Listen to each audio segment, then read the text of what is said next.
Come on along with us. We're on our travel series. We're heading over into the far reaches of the world. I'm Freddie with LeviathanScuba.com. This is Richard Woulfe with Rich Travels, and this is a continuation of our series. It's been a great series. We've answered almost all of the toughest questions that people have sent in to us, and now we're just going to kind of finish up a little bit we're here. Giving you good information. Yeah, I think we are. I think it is good. All right. Okay, so we travel together, and some of the fun photos and some of the places. This is a Banca boat. Richard that's me with a really good tan next to Richard. No, I'm kidding. That's a Banca boat in where? That's in the Philippines. What island? That is actually in Dumaguete. Dumaguete. Which is in Negros. Really good macro diving there. And where's this? That actually is in the famed Jellyfish Lake in Palau. That's where they don't sting you, right? They do not. And there are literally thousands of them in the water. They had closed it for a few years to let it regenerate a bit. No diving, snorkeling only. But, oh man, I could just go there so many times. It's a life experience. Very cool, very cool. So we'll all have to go there unless you go You can try. see me. I'm enjoying it. So this section is titled Personal Travel. And some of it is, you travel so much, we want to know how you do it, right? Because if you do it and you've done it so many times, then hopefully you're doing it the right way. Be aware. But I'm going to start off with this too, because I've seen, some of the stuff you bring on trips. But what is your favorite item in your travel bag? Food. I do increasingly travel. I'm trying to get healthier in my eating. So I do bring things along from home that you can't otherwise buy. So I do put a favorite snack and so food. Probably saves money in an airport too, because a $27 cheeseburger is second. My noise canceling headphones. Yes, because travel again, with those. back to the patience, back to the reducing pressure, reducing stress. Screaming children, loud noises, a good pair of noise canceling headphones, which this is not necessarily a good pair, but bring along a very, very good pair of noise canceling. So just a bit of trivia, where did you get those? So these actually, believe it or not, I was traveling I took a ferry from Wellington in the North Island of New Zealand across to Picton. Had a little bit of extra time before we checked in the hotel, and I went to a 5 and dime store, and these I think were like $1.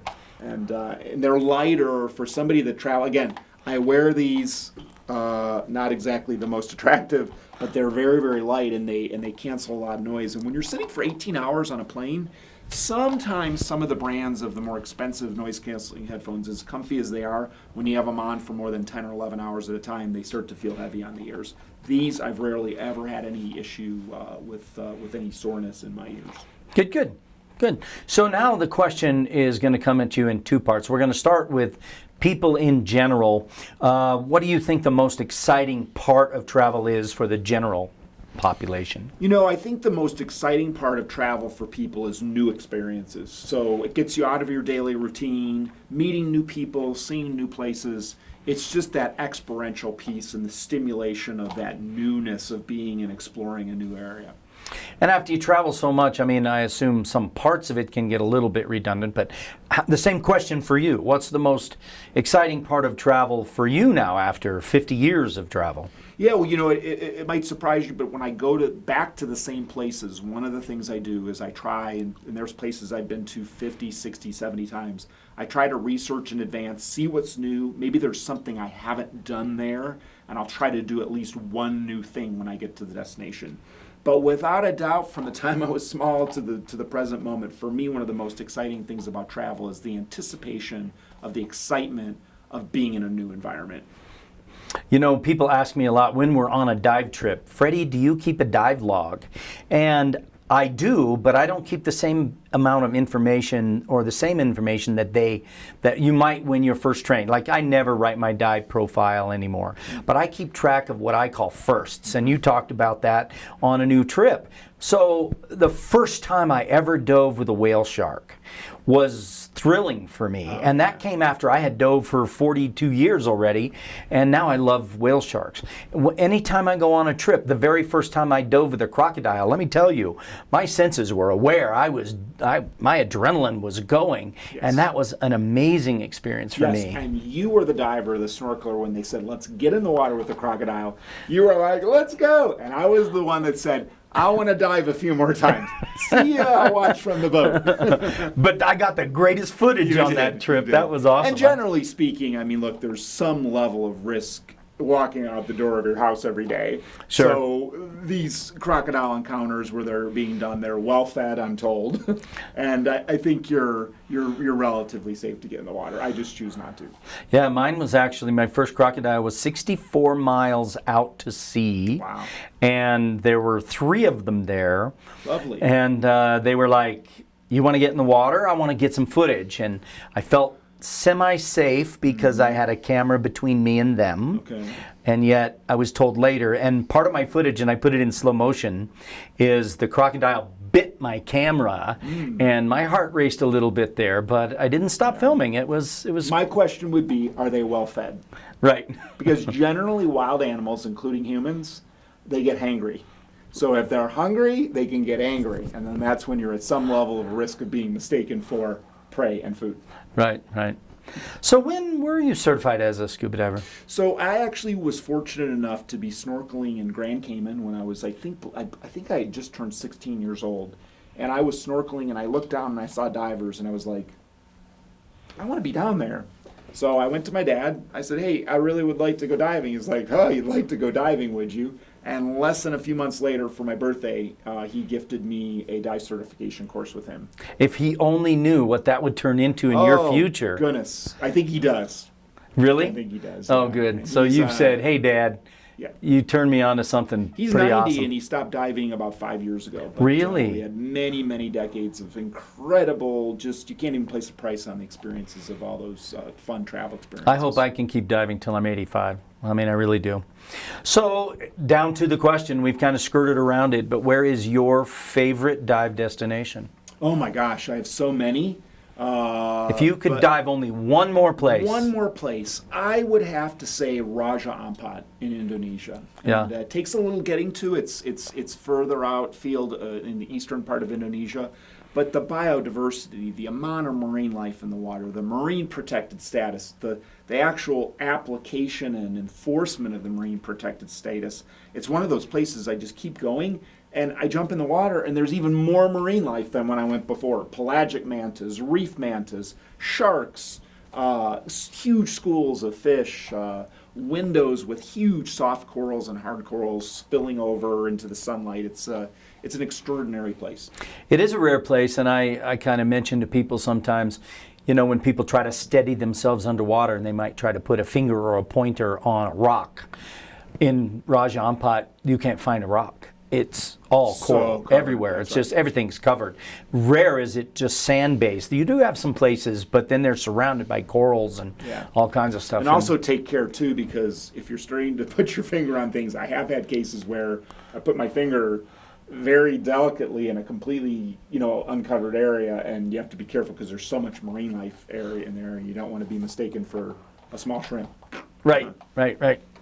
Okay, so the next part of this video is what I'm calling after arrival. And what I mean by that is, okay, you've done your traveling, you made it to the airport, you've arrived at your destination, and we get a lot of questions that have to do with, on location, things like that. So I asked you what your favorite item was in your travel bag, your airport, right? What's your favorite item in your dive bag? Oh my gosh, my favorite item in my dive bag. Ooh, boy. I would have to say, again, I have so many, and I love diving with my own equipment when I'm going in. However, I would have to say I do really, really enjoy my pointer stick because it's used appropriately in the water, but I find that it gives me, whether I have my camera or not, it is a good tool to use to steady yourself and to be in a situation of confidence. And I just, and you can use it to bang your tank a little bit. So I'd have to say my pointer stick. Okay, we have a lot of people that ask us this question. And so not everybody's a diver, but everybody loves to go on vacation. So within the household, you try to keep both partners happy. You oftentimes have a non-diving partner. Well, now, what would you advise them for their types of travel? Just leave the non-diver at home, or is there enough vacation for them to enjoy themselves? Or how would you advise a couple with one of them being a non-diver? Yeah, so part of it is a dialogue and a conversation of the needs of the non-diver and what they'd like to experience. One of the great things around the world is so many of the destinations with phenomenal diving have a lot of other really cool things to see. In fact, I've rarely been on a liveaboard trip where there isn't some good land excursions as part of the liveaboard trip, where you go to a resort and there's plenty of things to do in the area. So it's a matter of looking to where the dive destination is that the diver wants to go, and then looking to see, based upon the needs of the non-diver, if there's adequate services and tours and swimming pools, and there's just so many more amenities and so many more choice of things. That the good news is that there really are opportunities for non-divers to travel. So a little research ahead of time, because you mentioned a liveaboard, and there was a day when that's almost a trip that a non-diver would hate because they're trapped on the boat the whole time. Right. But you're right, many of them have many excursions on land now. Well, and things to do on the boat, spas on boats, frequent dining, meals, yoga platforms. There's just so many different things, skiffs that will take people. Eating is my favorite pastime. Yes, that's right. Food and drink, food and beverage, definitely. And for the non-diver, I've actually chatted at length with several people. When the divers are all off the boat, it's one of the nicest times to just have peace and quiet, and maybe there's a hammock on the boat or a nice area on the top to go and read a book or to listen to some music or meditate or do some stretching. Yeah, very good. So when you're on the resort or when you're on your location, beach diving or boat diving, are there advantages? I just love both, and I like a mixture of both when I'm on a trip, and I just really, really enjoy destinations where you can literally go right in off the shore and have some really good diving. The boat diving, obviously, again, you can get to some more remote locations, but I do find sometimes that it's just so nice and easy to go right off the shore and go in diving and then be able to get back out and not have to deal with the rigmarole of the boat and the boat trips and stuff. But I would say both have their great benefits.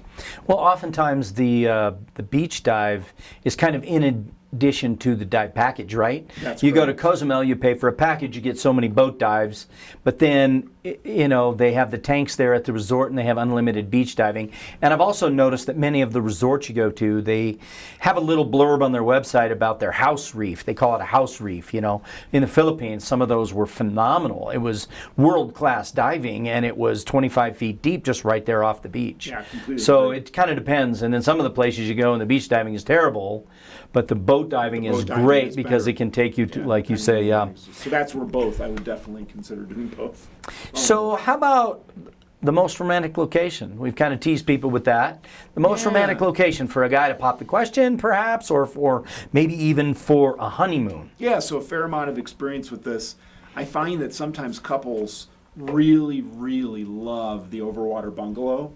So looking at destinations where there's actually bungalows over the water, Bora Bora, the Maldives, that is a super, super sort of with your own encased house on stilts there's even a place in Bora Bora, a few of the places now, they have a cocktail table that's glass on all sides, and you can take the top and lift the top of the glass table so that you're looking right down into the ocean. Really? The fish swimming by.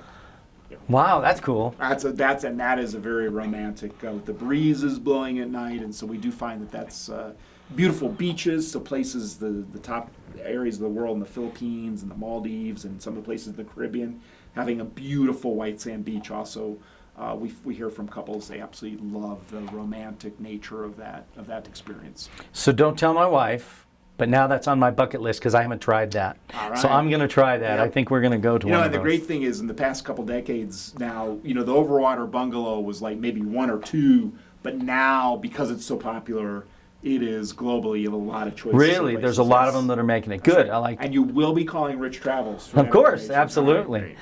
Right. My travel broker. Okay, so advice for eating and drinking local. Yes. And that could be a broad question. There's a lot of choices, but is it safe?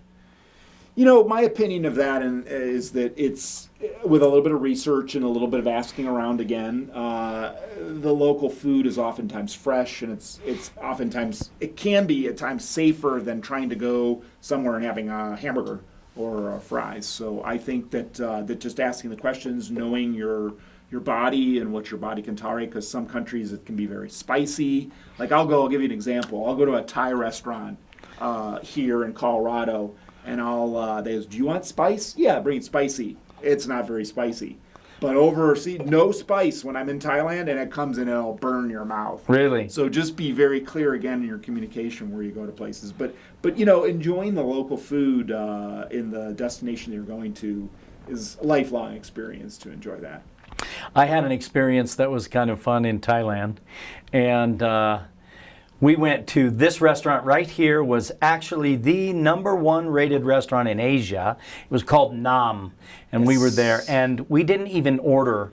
They wanted to just share with us their passion for the food, and what an experience that was. I think it was like 7 courses. Even remember? the flowers tasted good. Right, we did. We ate a flower. I'm not kidding. No, we did. We did. We ate a flower there. I had another funny experience when I was in there. Was I went to the night market in Thailand, and the night market is where, when you see it on TV, you see the fried cockroaches and the locusts and the scorpions and the weird crap. No, thank you. Right. The tour guide that I was with said he picked one up by a stick, and it was like a fried scorpion or something. He's like, "You want? You want to try?" And I go, "No, I don't want to try any of that." And he goes, "Us either. That's only for the tourists." Crack me up. Okay, so here's a personal question. If you knew Richard, you know he's very, very healthy. He's a healthy guy. So I want him to reveal something I try here. to be healthy. He's healthy. Your guilty pleasure. You're on vacation. Calories don't count. What is your guilty pleasure?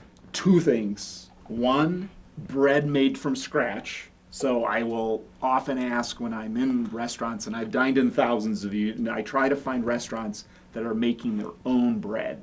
So bread from scratch. And so that is most certainly warm, melt in your mouth bread. And it doesn't matter. It could be sourdough, it can be rye, it can be white, it can be baguette. I love bread. And then gelato. Gelato. Anything having to do with ice cream or gelato or anything cold and creamy, it's really hard for me to not indulge in that when I'm on nutrition vacation. Okay, we need to stop the video. Which I'm is starving generally now. every day nutrition vacation. He's making me hungry. Yes. Okay, so the next one is advice for local transportation. Do you take a cab? Do you try to hire a service? Do you go with the hotel, or how do you get around? Or All of the above. Really? Yes, but my main preference is when I get to a destination, particularly if I've visited the destination many times, if I get an Uber driver or a Lyft driver or a local driver who's got that twinkle in their eye and they're super kind and they're efficient, I will, and this is a great tip, I will give them my WhatsApp number or my contact information, and I'll say, hey, would you be willing to come and pick me up and drive me around where I need rides? I just did that in Cozumel, and I now have not only a driver that will personally pick me up at the airport and take me anywhere I want to go, but he's actually become a great friend, and he's actually very knowledgeable about restaurant recommendations and other things to do. So it's just not a cab that you hail down at the airport. It's you've got the guy. Driver. Oh, before you go. That's brilliant. Driver. That's good. You learned another thing today. Yes, I did. Going back real quick too on the restaurant thing. The other thing that I find that's a great experience is if you get to a destination, and this is growing very rapidly, is get connected with a family that will make you a home-cooked meal. So that can be extremely romantic as well. If a couple goes somewhere and just ask, hey, is there a family dining experience at all different levels from budget to luxury where you can go and actually have a home-cooked meal with a local food in that or a fusion food in that location. That's an awesome point because some of the resorts are now starting to have what they call the homestay experience, that one of your evenings, instead of staying in the hotel itself, they they hook you up with a local family, and you get to meet them Absolutely. and eat the local food. And, Life experience. Highly recommend trying it. yeah, I'm gonna try that. So this next one, I don't want to cause fear for anybody, but sometimes accidents happen, things like that. So international traveling medical advice. Yes, so the first thing I would do is I would investigate insurance. So as we've discussed, peace of mind insurance, and knowing when you leave that no matter what happens, if something were to happen, you are covered for your evacuation, for hospitals, things like that. Again, knowledge is power. So before you go, you want to be able to have quick access to knowing where the best hospitals are, where the best medical care is, so that you're prepared in the unlikely event that you have something happen. Well, because many times people's domestic insurance, their insurance policy, doesn't cover them on an international That is true. trip. And often it does not. And so it is very, very important that at that point to get a World Nomads or one of the SOS, is another company, get an insurance, supplemental insurance that covers when you're traveling outside the United States. And we as divers often use DAN because Yes. they will cover dive accidents, dive trauma, things like that. Or even it doesn't even have to be a dive accident. If you got injured at the hotel and you needed to be evacuated or whatever, Correct. they And would my cover you. understanding is even just the basic DAN membership has coverage for evacuation, and then they have supplemental insurance policies as well that they provide. And a superb monthly magazine. I guess we're giving a plug for Dan, but they have a great monthly magazine that comes out with beautiful photos and articles about dive safety. Okay. Well, thanks for watching. We're going to continue our series. Next up, we're going to be talking about actual dive locations, and we answer your questions, the best and the worst locations, advice, and more. Thanks for watching. You know, series videos allows us to get a little deeper. And Terrell, are you staring at me? The camera's that way. We hope you've enjoyed this series. If you have a good idea for another one, let us know what it is, and we'll get to it just as soon as we can.